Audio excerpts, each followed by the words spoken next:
যে আপনার ঈদের জন্য যে সরঞ্জাম দেওয়া হলো সেই বিষয়ে আপনার কিছু মূল্যবান আগের বছর আমাকে বলা হয়েছিল, আমি এসেছিলাম, তখন খুব ভালো লেগেছিল।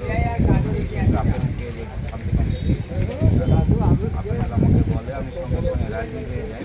আমার খুবই ভালো লাগে যে এইভাবে একটা, আমি প্রথমে এসে বুঝতে পারিনি যে হিন্দুদেরও দেওয়া হয়। দেখলাম হিন্দু মুসলিমকে বাদ দিয়ে যারা গরিব তাদেরকে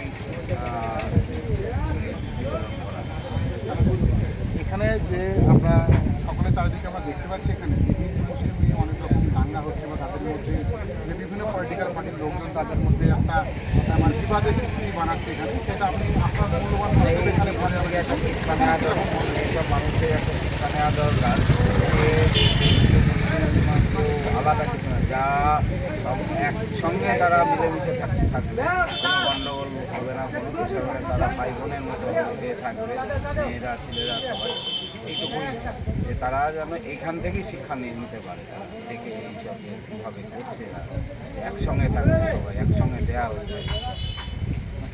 এবার আমরা শুনে নেব যে আমাদের জীবন্তী হল স্পোর্টিং ক্লাবের যে সেক্রেটারি আছে তার কাছ থেকে আমরা তার মূল্যবান বক্তব্য শুনবো এবং তারা কোথা থেকে এতগুলো পয়সা তারা আয়োজন করেছে এবং কীভাবে তারা গরিব দুঃখী মানুষদেরকে তারা বস্ত্র বিতরণ করেছে এবং তাদের মুখে দুবেলা দুটো আহার তুলে দেওয়ার জন্য এতগুলো সরঞ্জামের আয়োজন করেছে তার কাছ থেকে শুনে নেব।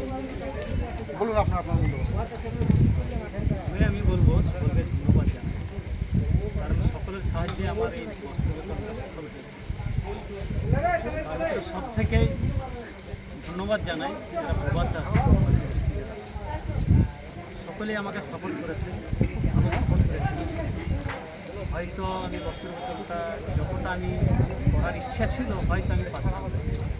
সত্যি কথায় বস্ত্র বিতরণটা আমি যেভাবে করলাম এটা আমার নিজের ইচ্ছা আমার পূরণ হলো। এই কারণে প্রবাসী যারা ছিল প্রবাসী সাকসেস ভালো লাগে।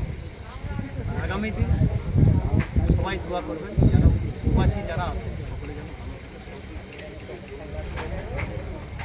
আপনারা শুনলেন যিনি সেক্রেটারি আছেন আমাদের ক্লাবে তার মূল্যবান বক্তব্য এবং আমাদের যিনি চিফ গেস্ট আছেন এখানে তার বক্তব্য আপনারা শুনবেন। এবার আপনাদেরকে শোনাবো যারা ক্লাবের আন্ডারে যারা আছেন এবং তাদের মূল্যবান কিছু বক্তব্য, তারা কী বলতে চাচ্ছেন এই বিষয়টা কেমন হয়েছে এবং তাদের মানে মনের মধ্যে কেমন বিষয়টা আলোচনা হচ্ছে এবং তারা বলুকেন তার মূল্যবান।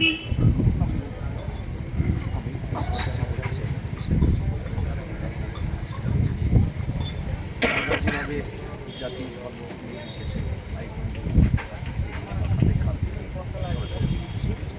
মামাজি শিখিয়েছি সেভাবে আমরা চাই সব সমাজের মানুষ আমরা কালকে সবাই সবাইকে সারা বিপদে আপদের সবাই সবাইকে যেন পাই, এই কথাই আমার।